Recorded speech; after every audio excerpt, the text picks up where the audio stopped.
છે અભિવ્યક્તિનો સૌને અધિકાર આ છે જનતાનો અવાજ કાર્યક્રમમાં હું પિનલ આપ સૌનું સ્વાગત કરું છું। જનતાનો અવાજ કાર્યક્રમમાં આજે વરસાદને લઈને વાત કરી રહ્યા છે। રાજ્યભરમાં ભારે વરસાદ પડી રહ્યો છે। ગત 2 દિવસથી વરસાદની શરૂઆત થઈ છે અને જે ધમાકેદાર એન્ટ્રી કરી છે જૂનમાં મેઘરાજાની ધમાકેદાર એન્ટ્રી બાદ જુલાઈમાં વરસાદની ગતિ ધીમી પડી હતી અને ત્યારબાદ ફરી એકવાર વરસાદે આગમન કર્યું છે। સમગ્ર રાજ્યમાં સાર્વત્રિક વરસાદ અહીંયા જોવા મળી રહ્યો છે અને જે રીતે વરસાદ વરસી રહ્યો છે રસ્તાઓ પર પાણી ભરાઈ ગયા છે। નીચાણવાળા વિસ્તારોમાં પાણી ભરાઈ ગયા છે અને તેની સાથે સાથે ઘણા જે રાહદારીઓ છે જે વાહન ચાલકો છે તેમને પણ મુશ્કેલીનો સામનો કરવો પડી રહ્યો છે અને આ વખતે જે પ્રકારે વરસાદ વરસી રહ્યો છે સવારથી લઈને સાંજ સુધી સતત વરસાદ ધીમી ધારે વરસતા રસ્તાઓની પરિસ્થિતિ પર અહીંયા ખરાબ જોવા મળી રહી છે, કતરતી જોવા મળી રહી છે જે હંમેશાથી જોવા મળતી હોય છે। ઘણા વિસ્તારોમાં પ્રી મોન્સૂનની કામગીરી કરવામાં આવી હોવા છતાં પણ જ્યારે વરસાદ વરસતો હોય છે ત્યારે પહેલા જ વરસાદમાં જે રસ્તાઓ છે તે ધોવાઈ જતા હોય છે અને આવા જ દ્રશ્યો ફરી એક વખત આ વરસાદમાં જોવા મળી રહ્યા છે। આપના વિસ્તારમાં કેવો વરસાદ છે, કેટલો વરસાદ પડી રહ્યો છે અને તેની સાથે સાથે આપના વિસ્તારમાં તંત્ર દ્વારા કેવા પ્રકારની તૈયારીઓ કરવામાં આવે છે, તંત્ર કેટલું સજ્જ જોવા મળી રહ્યું છે। પ્રી મોન્સૂનની કામગીરી જે હંમેશાથી દર વર્ષે કરવામાં તો આવતી હોય છે પરંતુ હંમેશાથી પહેલા વરસાદમાં જ પ્રી મોન્સૂનની કામગીરીના ધજિયા ઉડતા જોવા મળતા હોય છે। ત્યારે આપના વિસ્તારમાં પ્રી મોન્સૂનની કામગીરી કેવી રીતે કરવામાં આવી અને ત્યારબાદ હવે જ્યારે વરસાદ પડી રહ્યો છે ત્યારે એ કામગીરી કેટલી સક્સેસ જોવા મળી રહી છે, કેટલી સફળ જોવા મળી રહી છે। શું આપના વિસ્તારમાં નથી ભરાયા પાણી અને જો આપના વિસ્તારમાં પાણી ભરાયા છે તો સતત હંમેશાથી દર વર્ષે શું આ જ પ્રકારની પરિસ્થિતિ જોવા મળતી હોય છે અને તેની સાથે સાથે નીચાણવાળા જે વિસ્તારો હોય ત્યાં કેવા પ્રકારની પરિસ્થિતિ આ વરસાદમાં જોવા મળી રહી છે। આગામી દિવસોમાં હજી પણ વરસાદ પડશે, સતત 5 દિવસ વરસાદ વરસી શકે છે તે પ્રકારની આગાહી હવામાન વિભાગ દ્વારા કરવામાં આવી છે અને તેની સાથે જ ભારે પવન સાથે તોફાન સાથે વરસાદ પડવાની શક્યતા છે તે પ્રકારની આગાહી પણ કરવામાં આવી છે। આ તમામ વાતોને લઈને તંત્ર કેટલું સજ્જ જોવા મળી રહ્યું છે તે મુદ્દા પર આજે આપણે વાત કરીશું। તો આજ મુદ્દા આજ આપની પ્રતિક્રિયા જણાવી શકો છો। તો જનતાના અવાજ કાર્યક્રમમાં મારો આજનો વિષય છે રાજ્યમાં સાર્વત્રિક વરસાદ।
જ્યારે વધારે વરસાદમાં રસ્તાઓ પર પાણી ભરાઈ જતા હોય છે અને જે વિસ્તારમાં વરસાદ વધારે હોય છે તે વિસ્તારમાં જે લોકોને મુશ્કેલીઓનો સામનો કરવો પડતો હોય છે તે વિસ્તારના જે સ્થાનિક નેતાઓ છે તેમની કામગીરી શું જોવા મળી રહી છે, આપના વિસ્તારના સ્થાનિક નેતાઓની કામગીરી કેવી જોવા મળી રહી છે તે વિશે પણ આજ આપ જણાવી શકો છો। પ્રથમ કોલર મિત્ર આપણી સાથે જોડાઈ ગયા છે, તેમની સાથે વાત કરીએ। હેલો જી, આપનું નામ જણાવશો, આપ ક્યાંથી વાત કરી રહ્યા છો? મહેશભાઈ, પંજાબી, કુબેરનગર। મહેશભાઈ, સૌથી પહેલા કુબેરનગર વિસ્તારની જ્યારે વાત હોય ત્યારે કેવા પ્રકારનો વરસાદ અત્યારે જોવા મળી રહ્યો છે અને રસ્તાઓની શું પરિસ્થિતિ જોવા મળી રહી છે? हम जिस विस्तार कुबेरनगर में रहते हैं वो हमको लग ही नहीं रहा है कि अहमदाबाद म्युनिसिपल कॉर्पोरेशन में हम लेते हैं। हम तो ऐसा लगता है कि किसी गांव में रहते हैं 19वीं सदी के हिसाब से।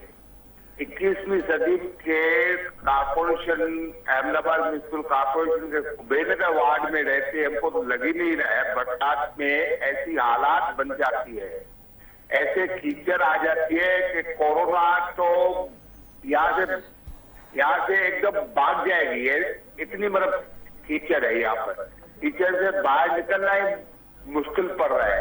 कहीं पर भी जाने का हो तो जा नहीं सकते। कितने एक्सीडेंट होते, कितने खाड़े खुदे हो गए, वाहन चलाना भी दुर्भाग्य हो रहा है। यहाँ पर हंसराज पंजाबी रोड की हालात देखिए, यहाँ पर एयरपोर्ट की हालत देखिए, इतना आपको आंसू मतलब आपको निकले आएंगे कि आप कैसे रहते हैं। आप ऐसी हालात हमारे अहमदाबाद म्युनिसिपल कॉर्पोरेशन के हंसराज पंजाबी रोड और कुबेरनगर वार्ड की हो गई है। हमको लग ही नहीं रहा है कि यहाँ पर कोई शासन है, कोई मतलब इतने बड़े बड़े इंजीनियर है, इतने बड़े बड़े अकाउंटेंट्स है, इतने बड़ी बड़ी अच्छी पार्टी भारतीय जनता पार्टी का राज है, हमको लग ही नहीं रहा है। ये विकास की बातें, बहुत बड़ी बड़ी बातें यहाँ पर हम इतने सालों से सुनते आ रहे हैं, लेकिन कुछ भी यहाँ पर दिखाई नहीं दे रहा है। एकदम हालात बद से बदतर, और ये तो कोरोना वायरस इस साल आई है, लेकिन ये हालात हर साल होती रहती है। हर साल हम मतलब ऐसे कीचड़ कुआस में रहते हैं, हम चिल्लाते हैं, कॉर्पोरेशन में लिखत में फरियाद करते हैं, लेकिन कोई भी सुनने वाला नहीं है। सिर्फ हम टैक्स भरते हैं और टैक्स भरने के लिए वो बिल्स आते हैं, लाइट के बिल में इतनी टैक्स वगैरह गवर्नमेंट की आती है, और वाहन में जो मतलब टैक्स ले लेते हैं वो भी काम मतलब काम जाती है, हमको समझ में नहीं आ रहा है। इतना भ्रष्टाचार ये सरकार के हिसाब से अधिकारी कर रहे हैं, बहुत ही दयाजनक स्थिति है। हम आपको भी विनती करते हैं कि यहाँ पर हंसराज पंजाबी एक दफा आप आइए और ये पूरा विस्तार का आप कवरेज कीजिए। જી જી જી મહેશભાઈ, આપના વિસ્તારમાં જે સ્થાનિક નેતાઓ છે તેઓ આ વિશે કોઈ ધ્યાન આપી રહ્યા છે કે કેમ, તેમના સુધી આ વાત જાય છે કે કેમ, જેમને આપ જ વોટ આપીને આપના જે વોટ આપીને ચૂંટાયેલા પ્રતિનિધિઓ છે તે લોકો આવા સમયમાં ક્યાં ગાયબ થઈ જાય છે? ये हमको लग रहा है कि हम जैसे पहले मतलब कहते थे कि हमारे ये लीडर्स है, हमारे प्रतिनिधि है, आजकल हमको लग ही नहीं रहा है कि हम चुने हुए प्रतिनिधि है। ये कोरोना वायरस में भी हमने देखा, हम मतलब बाहर कहीं ना कहीं सेवा कार्य में जाते थे, लेकिन कहीं पर भी ये प्रतिनिधि लोग तो आते ही नहीं थे, दिखने में नहीं आ रहे थे। और आज ऐसी है इंजीनियर के साथ या किसी के साथ वो आकर स्पॉट पे आ जाए, यहाँ पर देखे कि कुबेरनगर की हालत क्या है, कहीं पर भी हम मतलब दिखने में नहीं आ रहे। જી જી જી જી हाँ જી જી મહેશભાઈ, મારી સાથે જોડાવા બદલ આપનો ખૂબ ખૂબ ધન્યવાદ। મહેશભાઈ કુબેરનગર વિસ્તારની પરિસ્થિતિ અહીંયા જણાવી રહ્યા હતા। કદાચ કહી શકાય છે કે કુબેરનગર જેવા ગયા ઘણા બધા એવા વિસ્તારો હશે કે જ્યાં જે રીતે તેઓ જણાવી રહ્યા છે કે દરેક જગ્યા ઉપર કાદવ કીચડ જોવા મળી રહ્યું છે, તેના લીધે ઘણા એક્સિડન્ટ સર્જાતા હોય છે, અકસ્માતો વધતા હોય છે। સતત મેઘરાજાની જ્યારે ધમાકેદાર એન્ટ્રી થાય છે ત્યારે વાતાવરણ તો ખુશનુમા બને છે, ઠંડક પ્રસરે છે, પરંતુ તેની સાથે સાથે આ પ્રકારની પરિસ્થિતિનું નિર્માણ પણ થતું હોય છે। રસ્તાઓ પર ગંદકી પણ વધતી હોય છે, કાદવ કીચડ વધતું હોય છે, પાણી ભરાઈ જતા હોય છે, જેથી કરીને ઘણા એક્સિડન્ટ્સ પણ થતા હોય છે। તો સવાલ ઊભા થાય છે કે જે સ્થાનિક જગ્યાઓ પર આ થતું હોય છે તે સ્થાનિક નેતાઓ ક્યાં ગાયબ થઈ જાય છે આવી પરિસ્થિતિમાં, અને આવા સમયમાં શું એ લોકોની જવાબદારી નથી હોતી કે કેમ? અને વધુ એક કોલર મિત્ર આપણી સાથે જોડાઈ ગયા છે, તેમની સાથે વાત કરીએ। હેલો, નમસ્કાર। નમસ્કાર, આપનું નામ જણાવશો? આપ ક્યાંથી વાત કરી રહ્યા છો? બેનો હરિભાઈ સાહેબ બોલું, ભાવનગરથી। હરિભાઈ, ભાવનગરમાં કેવો વરસાદ પડી રહ્યો છે? કેટલા સમયથી વરસાદ પડી રહ્યો છે? બેન અમારે 3 દિવસથી વરસાદ ચાલુ છે, અમુક ઠેકાણે ફાસ્ટ છે, અમુક ઠેકાણે ઓછો છે, પણ ખરેખર વરસાદને કારણે નીચલા એરિયામાં પાણી બેન ભરાઈ જાય છે બેન। અને ખરેખર તંત્ર જુઓ કે આપણે રોડ રસ્તા બેન અત્યારે એટલા બધા ખરાબ થઈ ગયા, મોટા મોટા ખાડા બેન પડ્યા। આપણે કોઈ બી દર્દી બદલીને ખરેખર જતા હોય 108માં કે ગમે વાહનમાં, એ ખૂબ જ હેરાન થાય બેન। કે ખરેખર તળાજા રોડ હાઈવે જુઓ, આમલીકોનો અમારે અમદાવાદ રાજકોટ રોડ જુઓ બેન, બધા એટલા મોટા મોટા ખાડા પડ્યા છે, તંત્ર ખરેખર ઊંઘે જ છે બેન। હું તો કહેવા માંગુ છું આનેથી બેન આજે વરસાદ આજે જો કેટલા એરિયા બેન પાણી ખૂબ જ સારામાં સારો વરસાદ પડ્યો છે, ઘણા ઠેકાણે બેન ઘણો આપણે ટીવીમાં જોઉં છું કે 4 વ્હીલ કે 2 વ્હીલ બેન એટલા હેરાન રહે છે, બધા ભોઈ જાય। એટલે હું કહેવા માંગુ છું અત્યારના બેન લોનો ખરેખર આવા વરસાદની અંદર જોતા નથી કે આગળ પાણી ભરેલા હોય બેન, અમે પણ ગાડી આપે છે, અને ઘણા બેન ઠેકાણે આજે 2 એક્સિડન્ટ પણ જોવા મળ્યા અમારે બેન। આ ખરેખર પાણીમાં ગાડી હાંકતો હોય ને પછી અંદર ખાડામાં પડી જાય છે, આવા બેન ખરેખર ખૂબ જ હેરાન થાય તો કહે છે। અત્યારે આ વરસાદમાં બેન બહાર નીકળવાની જરૂર નથી, ને ખરેખર અત્યારે જો કે રોગચાળો બેન વધારે આમાં જોવાય કે ગંદકી વધી ફેલાતી રહે બેન। એટલે કહેવા માંગુ જેટલું આપણે આજુબાજુ આવા ગંદકી હોય કે પાણી ભરાતો બેન એ આપણે ખરેખર એક વખત નાખવું જોઈએ. ને બીજા જેટલા ખાડા ખડીએ બેન જુઓ અત્યારે બેન 4 વ્હીલ કે 2 વ્હીલર એટલું બધું હેરાન થાય.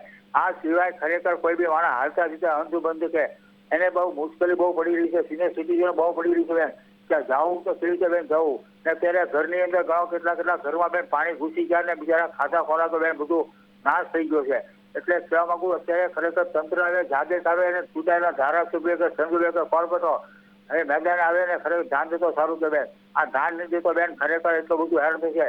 ને વરસાદની આગાહી બેન હજી વધતું આવતી જાય છે કે વરસાદ હજી આગાહી ભારે આવશે બેન. અત્યારે એટલા હેરાન થાય છે બેન. એટલે કહેવા માંગુ હવે તંત્ર જાગો ને ખરેખર જનતાને જેટલો હાલ મળી છે એમાં બરાબર ધ્યાન દે સારું બેન. ઘણા બેન છે ઘણા ભૂસ્યા કરશે બેન બિચારા રહ્યા છે એવું જાણવા મળ્યું છે બેન. જી ચોક્કસથી. અને ખાસ કરીને અત્યારે આપના વિસ્તારમાં જે રસ્તાઓ છે તેની પરિસ્થિતિ શું જોવા મળી રહી છે અને તેની સાથે સાથે વરસાદી આફતમાં જે આપના ત્યાંના કોર્પોરેટરો હોય, ધારાસભ્યો હોય, સ્થાનિક નેતાઓ હોય એ લોકો આના પર કોઈ એક્શન લેતા હોય છે કે કેમ? બેન અમારા ખરેખર હું અત્યારે હોટેલ કે અમારા બેન વારંવાર મારે માલના સુધી રોડ જોવા એટલે તળાજા રોડ બેન થી નાખી હળંગુદીના ભેદ સુધી હાલે બધા રોડ બેન ખાડા કર્યા છે બેન. એટલે ખૂબ જ હેરાન થાય. આ સિવાય બેન કે રાજકોટ રોડ જોવો તો અમદાવાદ રોડ જોવો બેન ના બધા ખરેખર ખાડા કર્યા એટલા બધા વધી જાય એટલે બધા ખૂબ જ હેરાન થાય છે.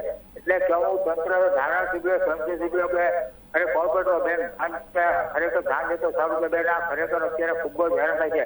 આ સિવાય ગુજરાતભરમાં જેટલા ખાડા કર્યા બેન પડ્યા છે એમાં કોન્ટ્રાક્ટ અપાય છે તેનું કેમ ધ્યાન નથી બેન. ને જે રોડ રસ્તા બેન રિપેર કરતો હોય તેમ ઉનાળામાં આપણે અત્યારે ચોમાસામાં બેન ઉજે છે.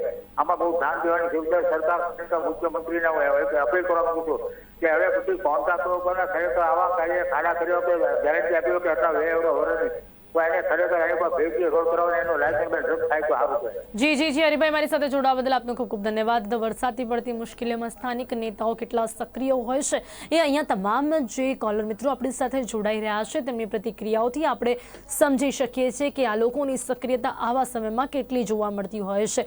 ચોક્કસપણે કહી શકાય કે ઘણા એવા સ્થાનિક નેતાઓ પણ હશે કે જે આવા સમયમાં સક્રિય પણ જોવા મળતા હશે, પરંતુ લગભગ ઘણા લોકો આવા સમયમાં ગાયબ જ જોવા મળતા હોય છે. આવા જે તે સ્થાનિક નેતાઓ, ધારાસભ્યો, કોર્પોરેટરો આવા સમયમાં ઘણી જગ્યાએ ગાયબ જોવા મળતા હોય છે. નીચાણવાળા વિસ્તારમાં પાણી ભરાયા હોય કે પછી રસ્તાઓ પર અકસ્માતોની સંખ્યા વધતી હોય, રસ્તાઓ પર ગંદકી વધી રહી હોય, કાદળ કીચડ વધી રહ્યા હોય, પરંતુ તે લોકો માત્ર આંખ આડા કાન કરતા હોય છે. પરંતુ આપણે કદાચ એ લોકો એ ભૂલી જતા હોય છે કે એમને જે વોટ મળ્યા છે એ એમની આ પ્રકારની કામગીરી કરવા માટે જ તેમને વોટ મળતા હોય છે. પરંતુ જ્યારે પણ ઇલેક્શન્સ આવે છે એ સમયમાં જ ક્યારેક એમની સક્રિયતા જોવા મળતી હોય છે, પરંતુ એવા સમય કે જ્યારે ખરેખર કામ કરવાનું હોય છે ત્યારે એ નિષ્ક્રિય જોવા મળતા હોય છે. અને તેની સાથે જ તેમના જ વિસ્તારમાં ઘણી બધી વખત કાદવ કીચડ અને રસ્તાઓની પરિસ્થિતિ ખરાબ જોવા મળતી હોય છે. વધુ એક કોલર મિત્ર આપણી સાથે જોડાયા છે, તેમની સાથે વાત કરીએ. હેલો, આપનું નામ જણાવશો, ક્યાંથી વાત કરી રહ્યા છો?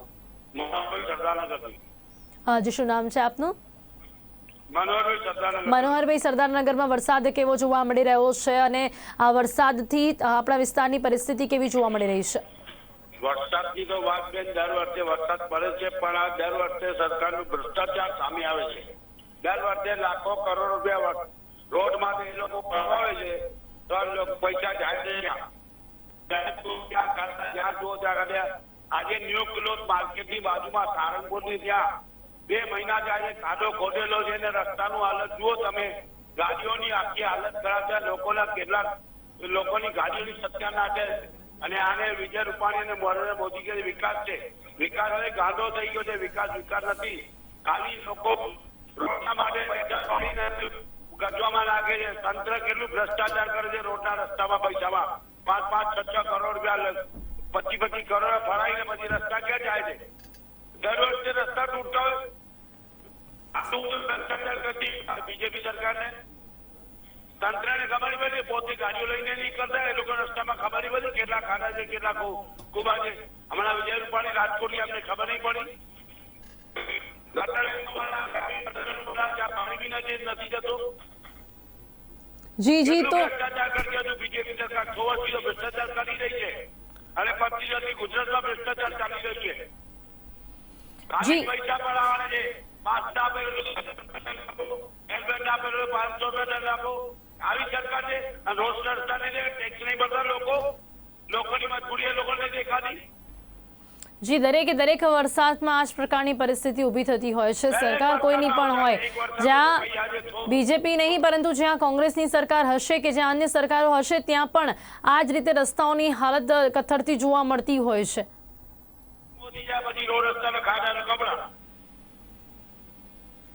જે મારી સાથે જોડાવા બદલ આપનો ખૂબ ખૂબ ધન્યવાદ. અત્યારે દરેક જે કોલર મિત્રો આપણી સાથે જોડાઈ રહ્યા છે તે તેમના વિસ્તારની પરિસ્થિતિ વિશે જણાવી રહ્યા છે અને એમને ગુસ્સો હોય, એમને એ રોષ વ્યક્ત કરે એ એક વ્યાજબી બાબત છે. કારણ કે જે પ્રકારે તેમના ત્યાં રસ્તાઓ જ્યારે ખરાબ થતા હોય છે, એવું જ્યારે ઘરથી બહાર નીકળતા હોય ને રસ્તા ઉપર કાદવ કીચડ જોવા મળતું હોય, એક જગ્યાથી બીજી જગ્યા જવામાં પણ તેમને વધારે સમય લાગતો હોય, ત્યારે કદાચ એમને આ વાતનો અહેસાસ થાય છે કે એમને જે વોટ આપ્યા છે એ શા માટે આપ્યા છે. એટલા જ માટે આવા સમયમાં આ ગુસ્સો પણ લોકોનો જોવા મળતો હોય છે. વધુ એક કોલર મિત્ર આપણી સાથે જોડાઈ ગયા છે. હેલો. નમસ્કાર બેન. નમસ્કાર, આપનું નામ જણાવશો, ક્યાંથી વાત કરી રહ્યા છો? જ્યોતિ પંજાબી કુબેરનગર. જ્યોતિબેન, કુબેરનગર વિશે હમણાં જે કોલર મિત્રો જોડાયા તેમણે જે પ્રકારની માહિતી આપી છે, આપના વિસ્તારમાં શું આ જ પરિસ્થિતિ જોવા મળી રહી છે? રસ્તાઓ પર ઠેર ઠેર પાણી ભરાઈ ગયા છે અને જે સ્થાનિક નેતાઓ છે તેમની કામગીરી પર સવાલો ઊભા થઈ રહ્યા છે. હા બેન, ખરેખર તો એ જ જે તમને માહિતી મળી પહેલા કલર કે જ માહિતી છે અમારી પાસે. ખરેખર છે કુબેરનગર વિસ્તાર અને સરદારનગર વિસ્તારની બેન, ગમે એ સરકાર હોય, બીજેપી સરકાર હોય કે કોંગ્રેસ સરકાર હોય, પણ એ લોકોને તો તંત્ર જે છે, બીજેપી નું તંત્ર હોય કે કોંગ્રેસ નું તંત્ર હોય, એને તો ધ્યાન આપવું જોઈએ ને. અને જયારે ઇલેક્શન થાય ત્યારે નેતાઓ વોટ માંગવા જયારે વોટ માંગવા આવે છે અને નેતાઓ તો હમણાં દેખાતા નથી. અને ક્યાં હવે તો ગુજરાતમાં તો બીજેપી નું 25 વર્ષ સુધી રાજ ચાલે છે અને તો પણ એમને ખબર નથી પડતી કે કયા વિસ્તારની કઈ હાલત હોય, કુબેરનગરની કે સરદારનગર, ગમે એ વિસ્તાર હોય કે સીસી રોડ હોય કે વસ્ત્રાપુર હોય, ગમે ત્યાં એવી જ હાલત હોય છે. ખરેખર તો જયારે ઇલેક્શન થયા ત્યારે જ એ લોકો વોટ માંગવા આવે, વોટની ભીખ માંગવા આવે અને કમાણી કરતા હોય છે અને એમને સત્તાનો નશો હોય અને સારી ગાડીઓમાં ફરતા હોય, એ જ નેતા કહેવાય. અને જે નીચલા વિસ્તારના જે ઘરો છે એમાં તો પાણી ભરાણો હોય અને રોડ રસ્તાનું તો એ લોકોને ખ્યાલ નથી રહેતો. અને અમારા જે રોડ છે અંતરાલ પંજાબી રોડ, ત્યાં તો એટલી બધી કીચડ ભરાણી હોય છે કે અમે બહાર નીકળી શકતા નથી. અને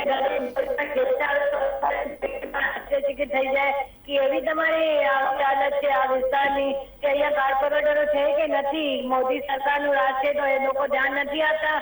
કુબેરનગર વિસ્તાર હોય, ગમે વિસ્તાર હોય, દર વર્ષે સિઝન આવે છે પણ દર વર્ષે એવી જ અહીંયા જ હાલત હોય છે. ખરેખર તો તંત્રને અને કોર્પોરેશનને પૂરું ધ્યાન આપવું જોઈએ. અને જે એવા કોર્પોરેટરો છે એ લોકો ધ્યાન નથી આપતા તો એવા લોકોને તો ટિકિટ આપવી ના જોઈએ સરકારને. અને ખરેખર જે સારા લોકો છે એને તો ટિકિટ મળતી નથી અને રિપીટ કોર્પોરેટર થાય અને સારી કમાણી કરીને સારી ગાડીઓમાં ફરતા હોય અને જે ગરીબ લોકો નીચલા વિસ્તારમાં રહેતા હોય એને ધ્યાન નથી આપતા. બેન, હવે એવી સરકાર છે કે અમે તો એવી સરકારથી બધા લોકો પરેશાન થઈ ગયા છે. બેન, ખરેખર તો સરકારને ધ્યાન આપવું જોઈએ અને વરસાદની જે પ્રી મોન્સૂનની જે પહેલાથી જ પ્રિપેરેશન કરવામાં આવે છે એ તો પ્રિપેરેશન ઉપર તો ધ્યાન આપવામાં નથી આવતો. અને રોડ રસ્તા ઉપર ખાડા કપડા છે અને અહીંયા તો બજારમાં તો નીકળાતું નથી. અને જે ત્યાં શોપિંગ કરવા જવું હોય તો નીકળાય ના બેન, એવી રસ્તા ઉપર હાલત છે. બેન, ખરેખર તો તંત્રને પૂરેપૂરું ધ્યાન આપવું જોઈએ. બેન, ખરેખર તો આવી વરસાદ તો દર વર્ષે આવશે જ, પણ જે સરકાર છે તો એને તો પૂરેપૂરું ધ્યાન આપવું જોઈએ ને. જી જ્યોતિબેન, પરંતુ આ જ સરકાર અને આપના જે સ્થાનિક નેતાઓને જે પદ પર બેસાડે છે જનતા જ બેસાડતી હોય છે. ચૂંટાયેલા જે પ્રતિનિધિઓ હોય છે આપણા દ્વારા ચૂંટાયેલા પ્રતિનિધિઓ હોય છે. આપણે જે સરકાર બનાવીએ છીએ આપણે જ બનાવીએ છીએ, પરંતુ છતાં પણ આ જ પ્રકારના જે પરિણામો જોવા મળતા હોય છે. તો કંટાળી ગયા છે અને અહીંયાના જે કોર્પોરેટરો છે એના પરથી બધા લોકો કંટાળી ગયા છે. આમ જનતા કંટાળી ગઈ છે અને સરકાર તો બહુ ટેક્સ પણ વસૂલે છે. લાઇટ બિલો તો કેટલા બધા લાઇટ બિલો ઉપર ટેક્સ ચડાવીને મૂકે છે અને જે ઘરોની ટેક્સ આવે, હાઉસ ટેક્સ આવે, એ પણ બહુ ટેક્સ આવે છે. બેન, સરકાર તો બહુ જ આવી ટેક્સ વસૂલીને કમાણી કરે છે. બેન, ખરેખર તો રોડ રસ્તા ઉપર ધ્યાન નથી આપતી અને ગરીબ લોકો ઉપર ધ્યાન નથી આપતી અને ભ્રષ્ટાચાર પણ બહુ ખરેખર તો વધતું જાય છે. ધ્યાન આપવું જોઈએ અને મોંઘવારી ઉપર ધ્યાન આપવું જોઈએ અને રોડ રસ્તાઓ જે ખરાબ છે એના ઉપર સરકારને ધ્યાન આપવું જોઈએ. બેન, ખરેખર તો આવી સરકારને તો ચૂંટાઈને પણ અમે લોકો પરેશાન થઈ ગયા છે. જી અમારી સાથે જોડાવા બદલ આપનો ખૂબ ખૂબ ધન્યવાદ. જનતાને આ કહેવાનો જ્યારે વારો આવી જાય કે અમે આવી સરકારથી હેરાન થઈ ગયા છે ત્યારે આ ખૂબ જ શરમજનક બાબત કહી શકાય છે. તો કદાચ એવું કહી શકાય કે અમુક લોકોના લીધે જો સરકાર હોય તે સમગ્ર લોકો સરકારના લોકો બદનામ થતા હોય કે જેમના પર સવાલો ઊભા થતા હોય, આંગળી થતી હોય, તો અમુક એવા કોર્પોરેટ, અમુક એવા સ્થાનિક નેતાઓ જે પોતાની કામગીરીથી અડગા રહેતા હોય છે એમના જ લીધે આ પ્રકારની પરિસ્થિતિ ઊભી થતી હોય છે અને દરેક વરસાદમાં આ જ સમસ્યા જનતાને રહેતી હોય છે. વધુ એક કોલર મિત્ર આપણી સાથે જોડાઈ ગયા છે. હલો પીનલબેન, નમસ્કાર. ચૌધરી રમેશભાઈ, નરાસળ, બનાસકાંઠા, પાલનપુર. રમેશભાઈ, પાલનપુરમાં કેવો વરસાદ છે? સૌથી પહેલા તો એ જાણવા માંગીશ. બેન, પાલનપુરમાં તો વરસાદ સારો થયો છે. હજી વધુ આવે એવી આશા રાખું છું, પણ જયારે આપણા કોલર મિત્રોની ગાથાઓ સાંભળી સિટીઓની અંદર પાણી, જી હવે તો એ સિટીઓની અંદર પાણી, એના ઘર આગળ પાણી કોઈ પણ વિકલ્પ ઉપર હેડી નાખી તો તમે વિચાર કરો કે અમારા પશુપાલનથી સંકળાયેલા છે એમને દિવસભર ચાર વાટવાની, સવાર 100 ધોવા જવાનું અને માથે 20 લીટરની બહેણી હોય તો પલટતા ઘેર આપવાનું. લોકો એમ વિચારતા છે કે ખેડૂતો સુખી છે, પણ ખેડૂતો ખાલી સરકારને જ સુખી દેખાય છે. ખેડૂતોની જે પરિસ્થિતિ છે ને એ તો એટલી બધી વિકટ છે કે ચોમાસાના જો 4 મહિના વરસાદ આવે ને તો 4 મહિના 2 ટાઈમ તો પલળવું જ પડે, સવાર 100 ધોવા જવું પડે અને ઘાસચારો લાવવો પડે, એટલે તકલીફ તો પૂરેપૂરી છે. પડે એટલે અને જયારે ચૂંટણી આવે એટલે નેતાઓ આવે છે, બાકી તો કોઈ નેતા કોઈના ઘેર આપવા માંગતા નથી કે કોઈ તાલુકામાં આપવા માંગતા નથી. બરોબર, એટલે પોતપોતાના હિસ્સા પ્રમાણે પોતપોતાના પૈસા ભેળા કરવામાં જ વ્યસ્ત હોય છે. જી ચોક્કસથી. હવે અત્યારે આપના વિસ્તારમાં શું પરિસ્થિતિ જોવા મળી રહી છે? રસ્તાઓ પર અને વરસાદથી પડતી જે મુશ્કેલીઓ હોય છે એમાં સ્થાનિક નેતાઓ આપના ત્યાં કેટલા સક્રિય જોવા મળી રહ્યા છે? પ્રી મોન્સૂનની કામગીરી આપના વિસ્તારમાં કેવી થઈ છે? સ્થાનિક નેતાઓ તો કોઈ આવતા નથી. અમારે આજુબાજુ પાલનપુરમાંથી 7 કિલોમીટર છે. હું પાલનપુરમાં ગઈ સાલ હજી તો રોડ 6 મહિના ખ્યાલ છે ને તૂટી જાય છે, પણ પાલનપુર રોજ જતા નતા, ગામડે રહેતા હોય એટલે બરોબર. પણ આ પશુપાલનમાં એટલા બધા કંટાળી જવરાય થાય ને કે કિચડ ને ગારો ના તીર હોય ને મચ્છર ને આ બધું ઉત્પન્ન. એટલે સરકારે ખરેખર ખેડૂતોના વિશે ખરેખર જાગૃત થવું જોઈએ અને ખેડૂતોને આપે તો ના આપે તો કોઈ નહીં, પણ દૂધના નહીં બધા સારા ભાવ આપવા જોઈએ. તો હું માનું છું કે ફેડરેશનની જયારે ચૂંટણી ચેરમેન બનાવવાની હોય એટલે નેતાઓ લડાતા હોય છે અને એમાં પશુપાલનો બિચારા વચ્ચે પીછાય છે. તકલીફો આ છે. જી ચોક્કસથી. આપ અમારી સાથે જોડાયા તે બદલ આપનો ખૂબ ખૂબ ધન્યવાદ. તો સ્થાનિક નેતાઓ કે જેમની ખરેખર કામગીરી હોવી જોઈએ એ કામગીરીનો અભાવ જોવા મળતો હોય છે. વરસાદથી પડતી જે મુશ્કેલીઓ હોય તેના લીધે હેરાન પરેશાન થાય છે જનતા, પરંતુ ધારાસભ્યો અને સ્થાનિક નેતાઓ, કોર્પોરેટરો દ્વારા કરવામાં આવે છે આંખ આડા કાન અને તેઓની બેજવાબદારીના લીધે સામાન્ય જનતા ખૂબ જ પરેશાન થતી હોય છે. જ્યારે સામાન્ય જનતા ટેક્સ ભરતી હોય, તેમના દ્વારા એ પૈસા આપવામાં આવતા હોય છે, ત્યારે એ જ કામગીરી ન થતી હોય તો ટેક્સની ઉઘરાણી પણ શા માટે કરવામાં આવતી હોય છે? તે પ્રકારના સવાલો પણ અહીંયા ઊભા થતા હોય છે. તો પાણી ભરાતા વાહન ચાલકોને પણ ઘણી મુશ્કેલીઓનો સામનો દરેક વિસ્તારમાં કરવો પડી રહ્યો છે. નીચાણવાળા વિસ્તારમાં પાણી ભરાઈ ચૂક્યા છે અને દક્ષિણ ગુજરાતના તમામ 32 તાલુકાઓમાં પણ વરસાદ જોવા મળ્યો છે. પ્રી મોન્સૂન કામગીરીની ફરી એક વખત ધજિયા ઉડતા જોવા મળી રહ્યા છે, પરંતુ આપણે આ વરસાદમાં જાતે સાચવીશું અને તેની સાથે જ ખાસ કરીને અત્યારે આગામી દિવસોમાં પણ વધારે વરસાદ થશે તે પ્રકારની આગાહી કરવામાં આવી છે. આશા રાખીએ છીએ કે આપના વિસ્તારમાં તંત્ર એટલું સજ્જ જોવા મળે અને વરસાદને લઈને પડતી જે મુશ્કેલીઓ છે એનાથી બચાવવામાં ક્યાંક આપના સ્થાનિક નેતાઓ સક્રિય જોવા મળે. જનતાના અવાજ કાર્યક્રમમાં ત્યારે બસ આટલું જ. ફરીથી મળીશું એક નવા વિષય સાથે. ત્યાં સુધી રજા.